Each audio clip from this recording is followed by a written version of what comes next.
안녕하세요, 여러분. 오늘은 여러분과 꼭 한번 나누고 싶은 이야기가 있습니다. 어느 날은 모든 게 잘 풀리는 것 같다가 갑자기 인생이 아래로 추락하는 그런 순간.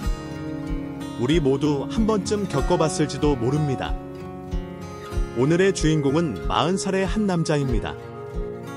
15년 동안 한 회사를 위해 헌신했지만 결국은 그 회사에서 등을 돌렸고 가정도 무너졌습니다. 지하 단칸방에서의 삶, 생계를 위해 거리에서 붕어빵을 팔던 날들. 하지만 작은 친절과 따뜻한 마음이 그의 인생을 다시 바꿔놓았습니다. 이 감동적인 여정을 여러분과 함께 나누고 싶습니다. 그리고 혹시 지금 인생의 밑바닥에 있다고 느끼는 분이 계시다면 이 이야기가 작은 위로가 되기를 진심으로 바랍니다. 안녕하세요. 저는 인생의 그래프가 천천히 상승했다가 수직낙하로 떨어져 마음고생을 정말 많이 했던 40대 남자 김민수입니다. 세상의 모든 가장들의 어깨가 무겁다는 뜻이 저 또한 어깨의 벽돌을 얹고 살았는데요. 그렇게 아등바등 열심히 살았는데도 제 마음대로 되지 않는 게 인생이더라고요. 누군가에게 버림받아 피눈물을 흘리며 악에 바치기도 했고 억울하고 답답한 마음에 나쁜 생각도 여러 번 했답니다. 그럼 저의 이야기를 몇 자 끄적여 보도록 할게요. 저는 한 회사에서 15년을 근무했습니다. 거기서 최지연이라는 여인과 결혼도 하고 아들 김준호와 딸 김서연도 낳고 평범하게 사는 가장이었어요. 제가 36세에 과장을 달았는데 주어진 일에 최선을 다했지만 7년이 넘도록 만년 과장에서 벗어나지 못했죠. 그래도 연차가 있으니 연봉은 만족할 만큼 받았고 처자식을 부양하는 데에는 큰 어려움이 없었어요. 그런데 46번째 설날을 보내고 회사를 나갔는데 부장님인 박영철님이 저를 사무실로 따로 불러 청천벽력 같은 말을 하더군요. 아, 김 과장, 입사 몇 년 차지? 늘 구성원님, 올해로 15년 차입니다. 박영철 부장님은 저에 관한 서류를 한 장씩 넘겨보더니 고개를 갸웃거리며 씁니다. 그런데 김민수 차, 아무리 설계팀이라고 해도 영업 실적이 너무 없어. 우리 같은 중견기업은 멀티플레이어가 필요한 법이야. 내 말에 동의하지. 제가 하는 일은 케이드를 다루고 기계 회로도와 배치도를 작업하는 사무 일이었어요. 하지만 영업팀에서 일을 따와야 제가 일을 할 수 있고 회사의 수익을 올릴 수 있어 영업이 그만큼 중요했답니다. 동의합니다. 올해는 영업 실적을 올려보도록 노력해보겠습니다. 노력이야 다 하지. 여기서 노는 사람이 어디 있겠어. 우리 회사가 요즘 매출이 많이 달려. 그래서 영업 전문가를 채용할 계획이야. 그 말을 듣자 저는 불안감이 엄습해왔습니다. 마치 저를 자르고 영업사원을 뽑겠다는 말로 이해가 됐으니까요. 부장님, 그러실 필요 없어요. 제가 그동안 쌓아왔던 인맥이 있어서 그분들한테 실적을 충분히 가져올 수 있습니다. 그러니까 저 좀 한번 믿어주세요.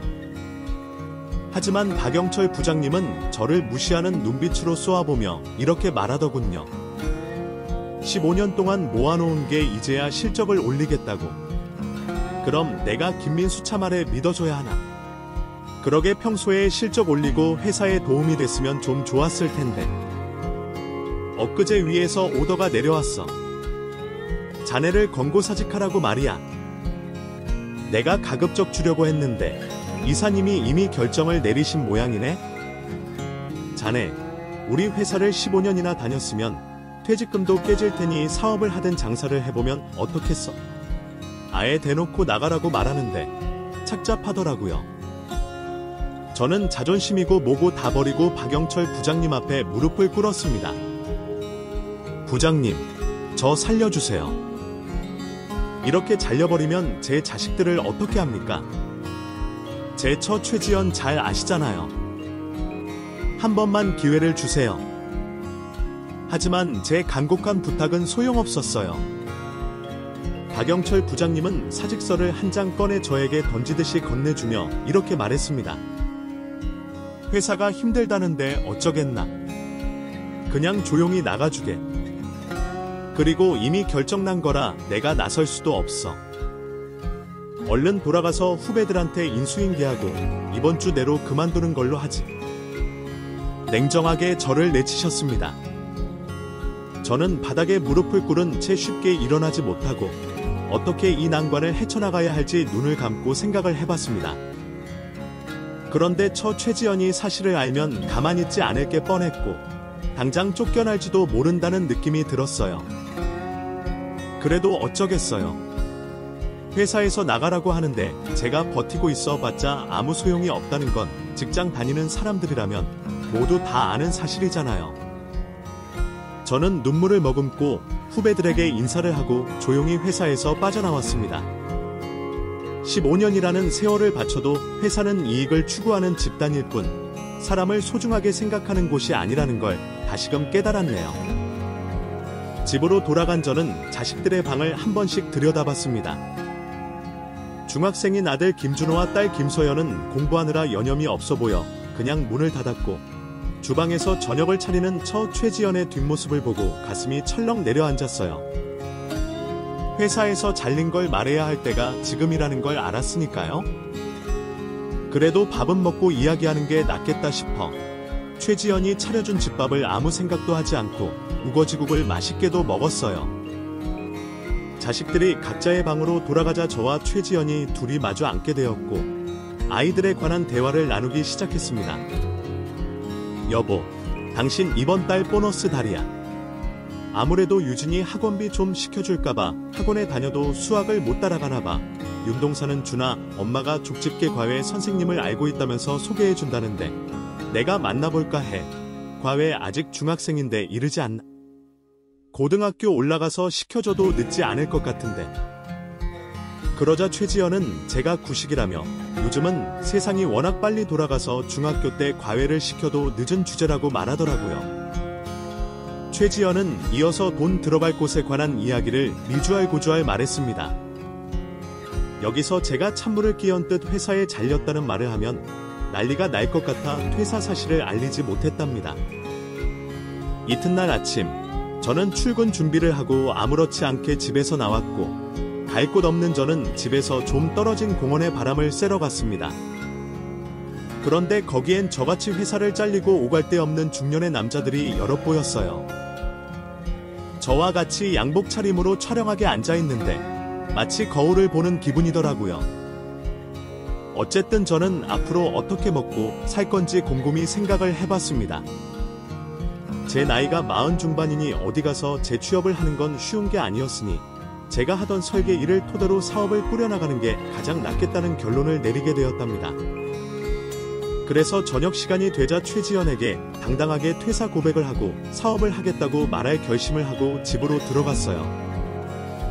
그런데 최지연이 밥상에 거하게 차려놔서 말하기가 쉽지 않더라고요. 최지연은 회사 생활을 하는데 고생이 많다며 몸보신을 실컷 하라고 오리백숙에 시금치, 고사리 등 비싼 반찬들로 식탁을 가득 메워 놨더군요. 그래서 저는 일단 먹고 생각하기로 하고 하루 종일 굶은 데다 맛있는 음식을 실컷 먹어주었답니다. 그렇게 밥을 다 먹고 나자 집사람의 얼굴을 보니 막막하다더라고요. 그래도 어쩌겠어요. 언젠가는 말해야 하니 빨리 매를 맞는다고 생각하고 입을 열었습니다. 여보, 우리 애들 앞으로 돈 들어갈 일 많지? 그걸 말이라고 해. 우리 애들 친구들은 기본적으로 학원을 2-3개를 다닌다니까. 그래도 우리도 나쁘진 않아. 당신 차장되면 다 해결될 수 있으니까 말이야. 말이 나와서 하는 말인데 당신 진급은 언제쯤 될 것 같? 그 회사는 무슨 과장을 7년이나 시켜? 당신이 능력이 없는 것도 아닌데 말이야. 즉 사람의 말을 듣자 이제 정말로 때가 왔다는 걸 감지했습니다. 그렇지. 어느 회사가 과장을 7년이나 시키겠어? 완전 도둑놈들이지. 여보, 나도 이번 기회에 사업이나 해보면 어떨까?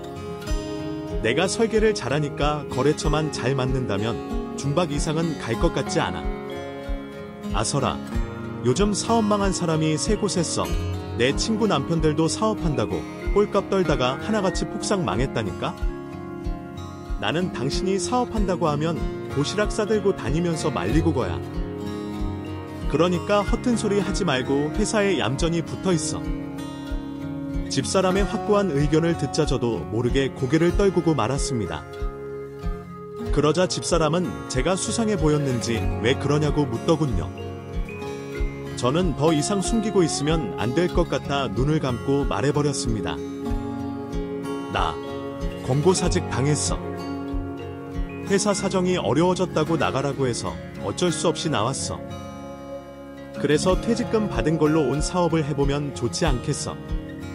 이에 집사람은 충격을 받았는지 눈을 부릅뜨고 제 얼굴을 빤히 쳐다보았습니다. 정말이야. 당신 잘렸어. 제가 고개를 끄덕이자 분노의 한숨 소리가 들려왔습니다. 집사람은 10분이 넘도록 아무 말도 하지 않았고 저 역시 고개를 들지 못하고 가만히 눈을 감고 기다리고 있었어요. 잠시 후 집사람은 의자에서 일어나 방으로 조용히 들어갔습니다. 저는 차마 따라가지 못하고 그 자리에 그대로 앉아 새벽까지 이 난관은 어떻게 넘어야 할지 궁리를 했답니다.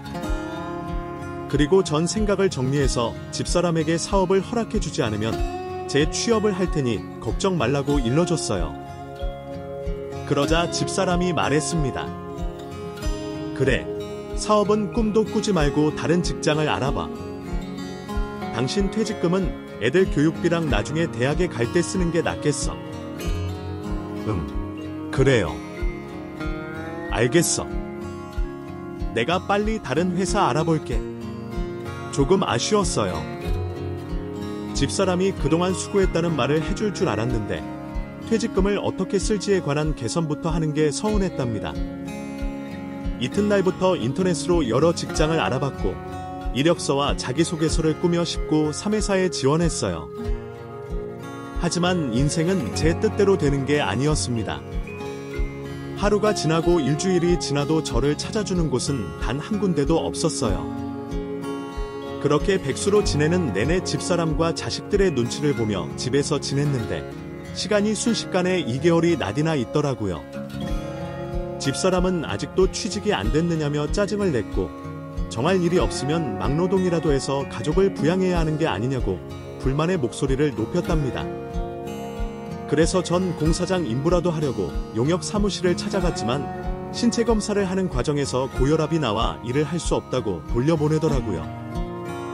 제가 할 수 있는 일이 아무것도 없었으니 앞길이 막막했습니다. 저는 급한 대로 편의점 야간 알바를 9회 일을 시작했고 얼마 되지 않는 돈이지만 집사람에게 생활비하라고 전해줬어요.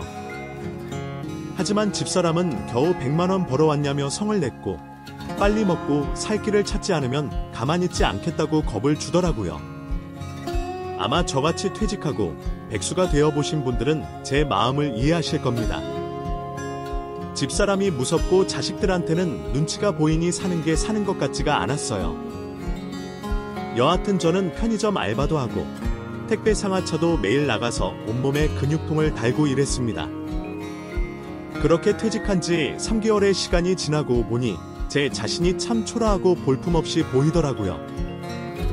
그래도 언젠가 인생의 그래프가 수직 상승하는 날이 올 거라 믿으며 기운을 냈답니다. 하지만 그 희망은 모두 저만의 것이었다는 걸 얼마 뒤에 알게 됐어요. 집사람이 아이들이 없는 틈을 타 저에게 할 말이 있다며 거실에 앉아보라고 했는데 집사람의 표정과 분위기가 심상치 않은 게 느껴졌습니다. 우리 이혼하자. 그게 낫겠어. 뭐? 이혼. 회사 잘렸다고 이혼하자고. 고작 3개월밖에 안 지났잖아. 나 더 기다려주면 던. 아내는 한숨을 쉬며 당신한테 희망이 안 보여. 10수년을 이런 회사에서 잘린 이유가 뭐겠어? 능력이 없기 때문 아니겠냐? 지금도 편의점에서 알바나 하고 있는데 어느 세월에 우리 애들 대학에 결혼시킬 돈을 벌게 있냐고. 그럼 따라 나오면 돈이 똑 떨어지게라도 해. 당신이야말로 집에서 애들 보는 것 말고는 할 줄 아는 게 하나도 없으면서 무슨 돈으로 애들을 키우려고. 당신 퇴직금이랑의 자료로 그 돈 나고 친정에서 받은 유선으로 체크해서 내가 잘 키울 거야. 그러니까 여기까지 하고 도장 찍자. 결국 돈이었어요. 저는 이 집안의 가장이 아니라 돈을 버는 인간일 뿐, 그 이상 그 이하도 아니었습니다. 이제 그 돈 버는 기계가 낡고 못 쓰게 됐으니 내다 버리겠다는 말이었죠. 정말 1억이야. 재테크는 이혼하지 않아도 충분히 할 수 있잖아. 이렇게 토사구팽하는 건 너무 하잖아. 제가 언성을 높여 있는데도 집사람은 침착하게 잊었어. 당시 미량 나 선보고 결혼했어. 그 말은 뭐야? 조건 보고 결혼했다고. 그런데 당신이 그 조건에 치명타를 날렸으니까 각자 제자리로 가자는 거야. 난 당신하고 계속 같이 살 마음 없어. 이혼 안 해주면 애들 데리고 나가 버릴 거니까 그런 줄 알아. 하고 통보를 하고 방으로 들어가 문을 잠갔다더군요. 정말 기가 막혔습니다. 제가 그동안 함께 살았던 집사람이 이 정도로 형편없는 사람일 거라고는 상상도 못했으니까요.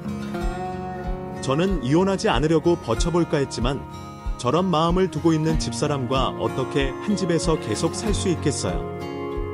그래서 저는 자식들의 미래만 생각하고 이혼 도장을 찍고 말았답니다.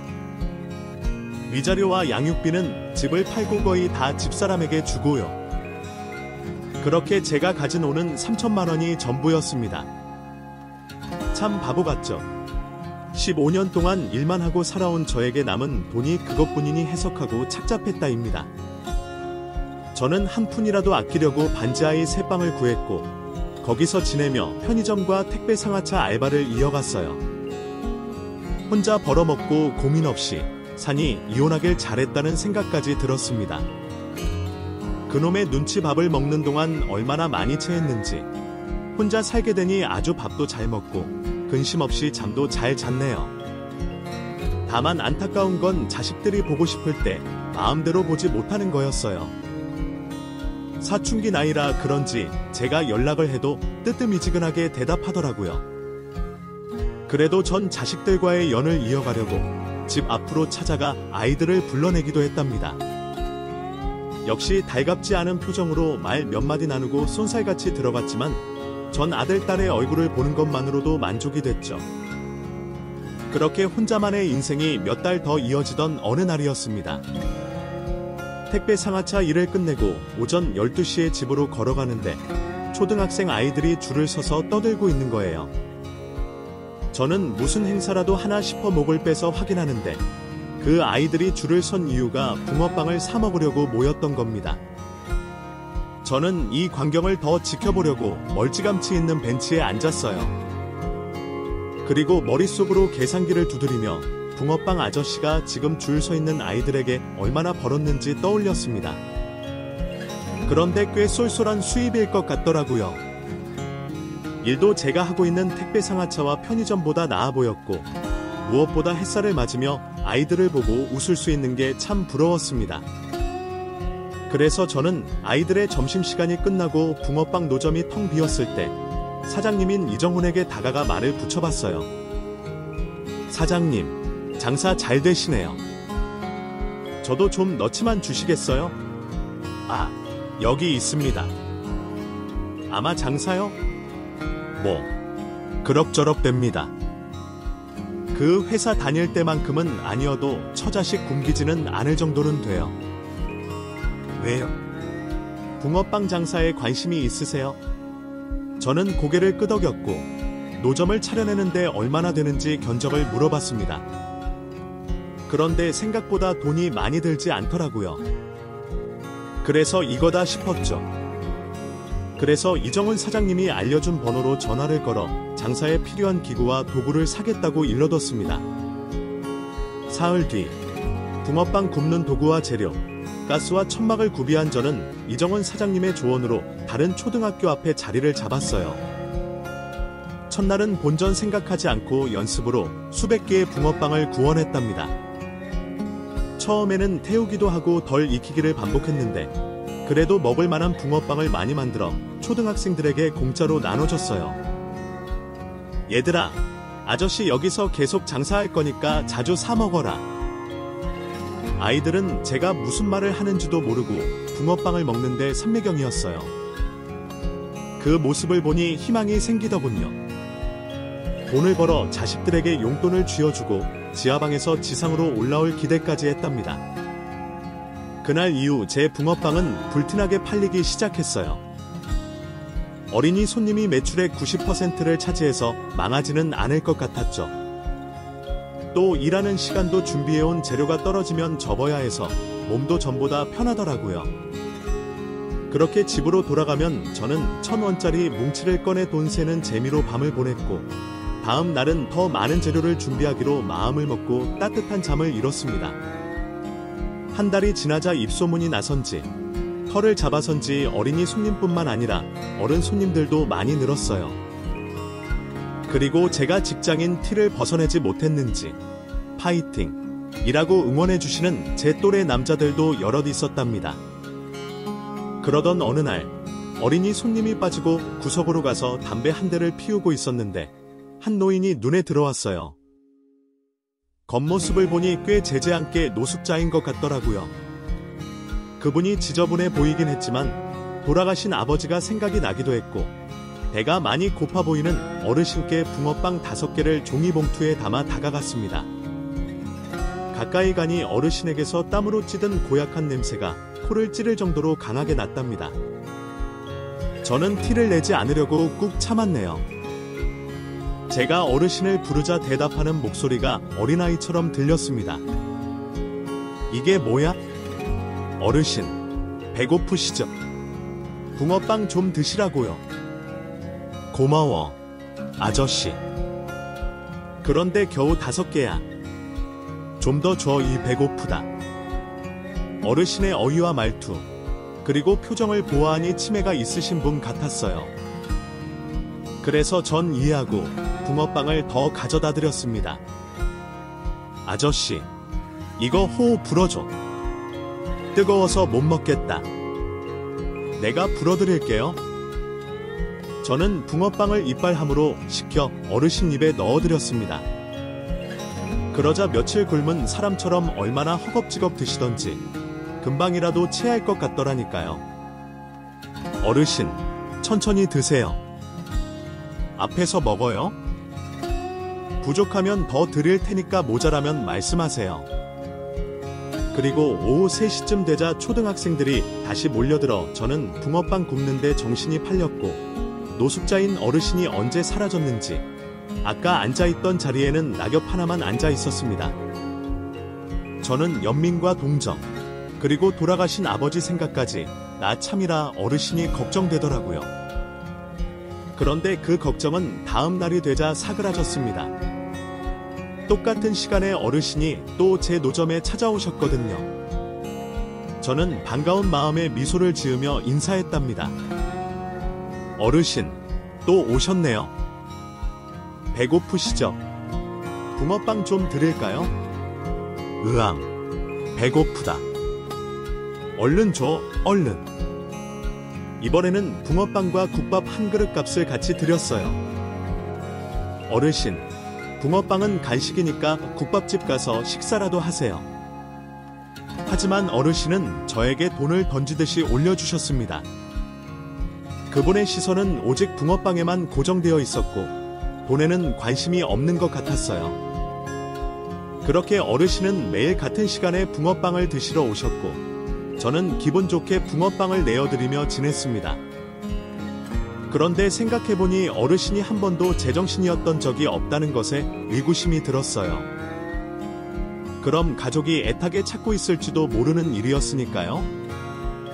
아니면 나라의 도움을 받아 쉼터나 요양원에라도 들어갈 수 있지 않을까 하는 생각도 들었답니다. 그래서 다음 날 어르신이 눈에 보이자 몰래 경찰서에 신고를 하고 붕어빵을 드렸어요. 이윽고 경찰차가 나타났고 경찰 2명이 차에서 내려 저희 쪽으로 향해 걸어오더군요. 그런데 어르신이 경찰들을 보자마자 주랭랑을 치며 도망치기 시작했습니다. 이에 영문도 모르는 경찰들은 어르신 뒤를 쫓아가 꾸짖었고 저도 어르신을 향해 크게 소리쳤습니다. 어르신, 이분들은 어르신을 도와드리려고 온 거예요. 도망치실 필요 없어요. 하지만 어르신은 경찰들을 따돌리고 어디론가 도망쳤고, 경찰들은 저에게 돌아와 이렇게 말했습니다. 이봐요, 아저씨. 저런 노숙자들은 대부분이 빚쟁이들에게 쫓기다가 철없게 된 거예요. 우리 보고 도망을 외치게요? 뭔가 찔리는 게 있어서 그런 거라고요. 그리고 노숙자들은 다시 사회로 돌아갈 마음이 없는 사람들이 대다수라고요. 우리가 괜히 개입하면 더 곤란해진다니까요. 저런 모습을 가족들이 본다고 생각해보세요. 아무리 노숙자라도 권리와 체면이라는 게 있는 겁니다. 밤에 지하철역 가보세요. 얼마나 많은 노숙자들이 있는지 보시면 신고할 마음이 없어질 겁니다. 저희는 최선을 다했으니까 이만 가보겠습니다. 앞으로는 저런 노숙자 때문에 신고하지 마세요. 저 어르신은 치매 환자라고요. 도움이 필요합니다. 확실해. 붕어빵 공짜로 먹으려고 연기하는 걸 수도 있어요. 여하튼 노숙자들은 저희 도움 받는 걸 질색하니까 차라리 쉼터에 전화 걸어보세요. 정말 기가 막히고 어이가 없었지만 어르신이 우선이니 꾹 참고 경찰 말대로 노숙자 쉼터 전화번호를 검색해서 전화를 걸었습니다. 수고하십니다. 여기 초등학교 앞인데 노숙자 한 분이 계셔서요. 아무래도 도움이 필요할 것 같아서 연락드렸습니다. 여기로 데리고 오실 수 있나요? 그러자 그쪽에서 이렇게 말하더군요. 노숙자들은 타이로 여기로 데리고 올 수가 없어요. 억지로 끌고 오면 큰일 난다고요. 그리고 그분들은 대다수가 알코올 중독자들이어서 며칠 지내지 못하고 도망 나가는 게 부지기수예요. 그래도 꼭 입수하시겠다면 지금 전화해 주신 분이 모시고 오세요. 적당히 좋은 자리를 마련해 드릴 수 있습니다. 하고 전화를 끊었습니다. 그렇게나 노숙자들에 대한 편견이 심할 줄은 몰랐어요. 게다가 노숙자들은 다시 새로운 삶을 원하지 않는 게 대부분이라는 말에 충격이었습니다. 편하게 지낼 곳을 마련해줘도 다시 노숙자의 삶으로 돌아간다는 게 참 씁쓸하더라고요. 마치 얼마 전 회사에서 잘리고 오갈 때 없던 제 모습과 크게 달라 보이지 않다는 생각이 들기도 했습니다. 그래도 저는 어르신께 쉼터에서 지내는 게 어떨지 물어보기로 했어요.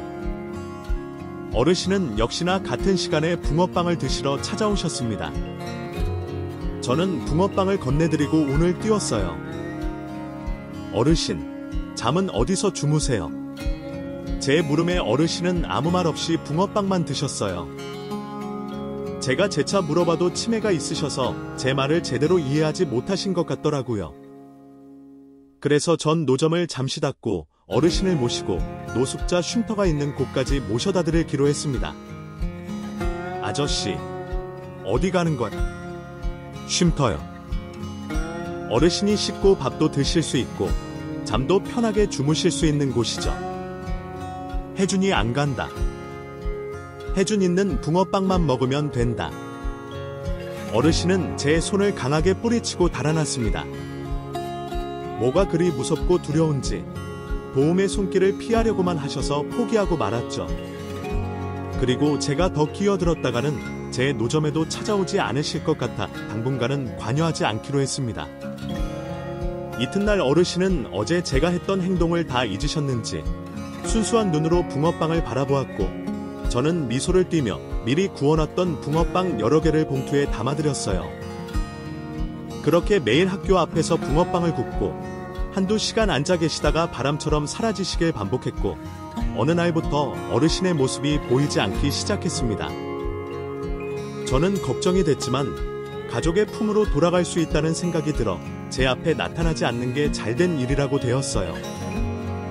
하지만 어르신은 제 기대와 달리 일주일 만에 다시 모습을 드러냈고 평상시처럼 붕어빵을 드시고 한참을 머물다 어디론가 떠나셨답니다. 그러던 어느 오후였어요. 그날은 비가 오는 바람에 천막이 모두 젖어버렸고 억수 같은 비가 쏟아져 손님이 하나도 없었죠. 붕어빵도 구워놓으면 바로 젖어버려서 일도 하지 않고 멍하니 하늘을 보고 거리를 보며 시간을 보내고 있었습니다. 그런데 제 붕어빵 노점 앞사거리 횡단보도에서 비를 맞고 있는 어르신이 보였어요. 어르신은 어김없이 붕어빵을 드시러 저에게 오는 길인 것 같았답니다. 비를 쫄딱 맞고 계신 게 안타까운 마음이 들었지만 제가 해드릴 수 있는 게 없어 가만히 기다리고만 있었는데요. 그런데 그때 어르신이 보행자 신호도 아닌데 도로를 건너기 시작하셨습니다. 저는 가만히 있을 수 없어 어르신이 달려오는 방향으로 뛰어갔고 점점 가까워지자 집채만한 트럭이 어르신을 향해 돌진했어요. 순간 무슨 용기가 났는지 모르겠지만 저는 있는 힘껏 달려 어르신의 가슴을 세게 밀었고 트럭에 제가 같이 치였답니다. 잠깐씩 의식을 차릴 때마다 밝은 조명이 눈앞에 보였는데 얼마 지나지 않아 다시 눈을 감고 잠이 들기를 반복했어요. 그리고 오랜 시간 자고 나서야 바위보다 무거운 눈꺼풀을 들어 올렸습니다. 하얀 가운을 입은 남자가 제 눈에 플래시를 비추며 뭐라고 말하는 것 같았는데 잘 들리지 않았어요. 그런데 그 남자가 계속해서 무어라 말을 했고 저는 곧 정신이 깨어나며 가운을 입은 남자의 목소리가 들렸답니다. 환자분, 이제 정신이 드세요. 제 손가락 보세요. 이게 몇 개로 보이세요? 2개요. 제가 조리듯 말하자 여기저기서 탄식이 들려왔습니다. 그래서 눈동자를 굴려 주위의 사람들을 봤는데 제가 아는 사람은 하나도 없었어요. 모두들 저만 바라보고 있는 것으로 봐서는 다른 환자의 면회가 아닌 건 알겠는데 왜 저를 찾아왔는지 의문이 들었답니다. 저는 또다시 밀려오는 잠을 참지 못하고 깊은 잠에 들었고 아주 개운하다고 느껴질 만큼 자고 나서야 다시 깨어났습니다. 저는 화장실이 가고 싶어 몸을 일으키려고 했어요. 하지만 제 팔과 다리가 어찌나 아프던지 꿈쩍도 하지 못하겠더라고요. 오른팔과 왼다리에 통깁스를 하고 있다는 사실도 그때 알아챘습니다. 제가 앓는 소리를 하자 여러 남자들이 저에게 몰려들었는데 아무리 생각해봐도 아는 얼굴이 한 사람도 없었네요. 이상아 씨, 정신 드세요. 팔다리에 골절을 입어서 움직이기 힘드실 겁니다. 필요한 게 있으시면 말씀하세요. 그런데 다들 누구신데 여기 계신 거예요? 제가 아는 분이 한 분도 없는데. 저희는. 잠시만요. 제가 대답해 주실 분을 모셔오겠습니다. 잠시 후 제 또래 되는 중년의 남자가 들어와 환한 미소를 지더군요. 그 남자는 제 손을 잡으며 고맙다는 인사를 먼저 했어요. 그제야 어르신의 가족이구나 하고 깨달았죠. 그래서 저도 미소로 화답했습니다. 이상현 씨, 정말 감사해요. 저희 아버지 목숨을 구해주셔서 진심으로 감사합니다. 어르신은 무사한가요? 아주 무사합니다. 아버지는 바로 옆자리에 계세요. 어르신 아들인 최민재가 커튼을 걷어내자 코를 골고 주무시는 어르신이 눈에 들어왔습니다. 그동안 노숙을 하셔서 세균 감염과 같은 예방을 위해 링거를 맞는다고 알려주더라고요.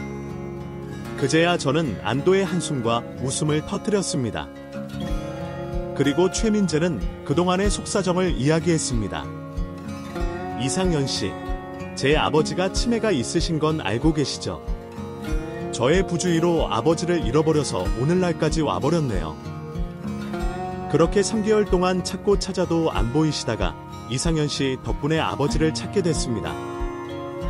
그제야 자초지종을 알게 된 저는 고개를 끄덕이고 가족을 잃어버려 노숙하게 된 걸 다행이라고 생각했습니다.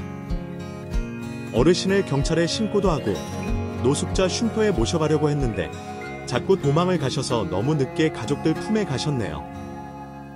제가 현명한 사람이면 더 빨리 찾아드렸을 텐데 죄송합니다. 그러자 최민재는 낯선 곳이나 낯선 사람만 보면 무조건 도망간다고 일러주셨습니다. 그런데 어르신이 저를 마음에 들어서 계속 찾아간 것 같다고 하더라고요. 그리고 최민재가 붕어빵 이야기를 꺼냈습니다. 아버지 말로는 매일같이 붕어빵을 공짜로 주셨다고요. 아버지가 이상현 씨 이야기만 하고 계셔요. 어쩜 그렇게 마음이 올곧고 훈훈하십니까? 세상에 이런 분이 아버지와 인연이 됐다니 아들로서 너무 기쁘고 자랑스러워요. 별 말씀을 다 하시네요. 앞으로 빵장수가 붕어빵 징객 대단한 일이라고요. 그렇게까지 인사하실 필요 없습니다. 그러자 최민재가 저에게 명함 한 장을 건네더군요. 그런데 명함을 보자마자 깜짝 놀랐습니다. 기업 이영표 대표이사님. 그럼 어르신이... 네, 맞아요. 저희 회사를 세우신 회장님이십니다. 저는 입이 떡하고 벌어지며 그 사실에 놀라 밝은 미소를 지었어요. 그리고 제가 붕어빵 장사를 하게 된 계기를 물어봐서 숨길 필요가 뭐 있겠나 싶어 넋두리하듯 지난날을 들려드렸답니다. 그러자 최민재 대표님은 이렇게 말했어요. 저희 회사도 설계팀이 있는데 이상현 씨가 합류하시는 건 어떨까요? 스카우트 제의를 하셨어요. 그런데 저는 잘 모르겠더라고요. 회사에 다시 잘 다닐 수 있을지 의문이 들기도 했고 그동안 붕어빵을 팔며 얻었던 행복을 놓치기 싫기도 했답니다. 그래서 생각해보겠다고 둘러댔고 제안해줘서 너무 감사하다고 말씀드렸어요. 잠시 후 제 옆 침대에서 주무시던 어르신이 깨어났고 여느 때처럼 저를 보고 이렇게 말씀하셨답니다. 붕어빵 아저씨, 오늘은 붕어빵 안 구워. 혜준이 붕어빵 먹고 싶다. 그래서 전 이렇게 대답해줬네요. 어르신 몸이 다 나으면 구워드릴게요. 어르신이 좋아하는 붕어빵이죠. 이튿날 어르신은 퇴원을 하셨고 최민재 대표님도 함께 병원을 나가셨습니다. 저에게 언제든지 마음이 바뀌면 연락하라는 말을 남기고 말이죠. 그리고 하루가 지나서야 제 머리맡에 큰 봉투를 하나 발견했어요. 뭔가 싶어 열어봤더니 돈 뭉치더라고요. 그리고 편지 한 장도 들어있었는데 최민재가 남겨놓고 가신 거더라고요. 거기엔 이렇게 적혀 있었답니다. 이상현님, 저희 아버지를 구해주셔서 감사드립니다. 그리고 아버지께 공짜로 붕어빵을 주셔서 고맙고요. 그동안 밀린 붕어빵 값이라고 생각하고 받아주세요. 돈 뭉치가 얼마나 두꺼웠던지 나중에 세어보니 5천만 원이나 되더라고요. 이걸 받아야 할지 말아야 할지 고민이 되긴 했지만 제 상황이 가릴 처지가 아니니 감사한 마음으로 받기로 했답니다. 나중에 제 자식들을 위해 써야겠다는 생각을 하고 말이죠. 저는 2달 동안 병원에 입원해 있다가 퇴원을 하고 지하방으로 돌아갔습니다. 그리고 생각했죠. 이렇게 사는 것도 소소한 행복이지만 제가 가야 할 곳은 바로 어르신의 회사라는 걸 말입니다. 앞으로 살아가며 현실적인 난관에 부딪히는 건 대부분 돈일 테니 그 난관을 잘 헤쳐나가려면 저의 자리로 돌아가는 게 옳은 선택이라는 확신이 들었어요. 그래서 이튿날 최민재 대표님께 전화를 드리고 염치 없지만 취직을 시켜달라고 부탁했고 설계팀의 차장으로 입사하게 됐답니다. 타 N이 전에 있던 회사에서 하던 일과 흡사에 적응하는 데 큰 어려움이 없었고 제가 할 일을 똑부러지게 잘하게 되어 동료들에게 인정받으며 회사에 다니게 됐죠. 한편 노숙자였던 어르신, 그러니까 저희 회사 회장님은 대저택으로 다시 들어가셔서 가정부와 간호사를 두고 편안하게 지내신다고 전해 들었습니다. 최민재 대표님이 언제든지 회장님은 뵙고 싶으면 찾아가라고 하셔서 회사에서 자리를 잡고 나서 붕어빵을 사들고 회장님은 찾아갔어요. 회장님, 아니 어르신, 저 왔습니다. 저 기억하세요? 붕어빵 아저씨, 왜 이제 왔어? 혜준이 더 얼마나 기다렸는데? 저는 허하고 너털웃음을 하고 붕어빵을 내밀었습니다. 그래서 가져왔어요. 여기 붕어빵이죠. 어르신은 여전히 어린아이 같았고 제정신이 돌아오신 적이 없다고 합니다. 그런데 그게 저에겐 다행으로 들렸어요. 어르신의 가족들에게는 죄송하지만 회장님으로 돌아오시면 저를 못 알아보실 것 같거든요. 저는 이렇게 가끔 어르신을 찾아뵙고 붕어빵도 나눠 먹는 친구로 지내고 싶었습니다. 얼마 뒤 저는 새로운 아파트로 이사하고 아들 김준호와 딸 김서연을 불러 식사를 하며 좋은 회사의 차장으로 취직했다고 자랑했어요. 앞으로 용돈은 제가 책임지겠다고 말했고 하고 싶은 과외라면 얼마든지 시켜주겠다고 멋지게 말하기도 했답니다. 그리고 미래에 있을 난관들을 제가 모두 도와줄 거니 아무 걱정 말고 공부만 열심히 하라고 일러줬답니다. 며칠 뒤 주말 오후에 전처 최지연이 만나자고 하더군요. 아무래도 아이들에게 제 이야기를 전해들었으니 본 이야기를 하려나 싶었죠. 그런데 최지연이 하는 말은 뜻밖이었습니다. 당신, 그동안 혼자 힘들었지. 이제라도 내가 용서하고 양보할 테니까 다시 합치는 게 어때? 용서와 양보라는 단어를 듣자 저는 흥분이 됐습니다. 저를 낡은 기계 취급하고 토사구팽한 여자가 이제 상황이 바뀌었으니 다시 합치자는 게 말이나 됩니까? 이 사람아, 최소한 양심이라도 가져봐. 어떻게 뻔뻔하게 그런 말을 할 수가 있어? 뭐, 내가 당신을 용서해야 한다고. 내가 뭘 잘못했는데? 그러자 최지연은 그제야 입을 다물고 마저 식사를 끝내더니 떠났습니다. 저는 아이들 문제로 만나는 것을 제외하고 만나는 일이 없으면 좋겠다고 제 마음을 전달했고 최지연은 마지못해 알겠다고 대답하고 집으로 돌아갔습니다. 그리고 3년이 지나 부장으로 승진한 저는 새로 만나는 여자 이소영을 만났어요. 제 부하 직원인데 이 사람도 이혼의 아픔이 있어서 서로의 상처를 보듬어주며 잘 만나고 있답니다. 더 늦기 전에 재혼하려고 청혼까지 하고 결혼식 날을 잡아놓았네요. 제 이야기를 써보니 그렇게 힘든 삶의 상권 아닌 것 같네요. 저보다 더 힘든 분들도 많으실 텐데 아주 작은 위로가 되었으면 좋겠습니다. 앞으로도 열심히 살고 어려운 사람들에게 조금이라도 베풀고 사는 사람이 되게노라 여러분께 약속합니다. 그럼 모두 평안한 오늘을 보내시길 바랍니다. 감사합니다. 오늘 이야기를 끝까지 들어주셔서 진심으로 감사합니다.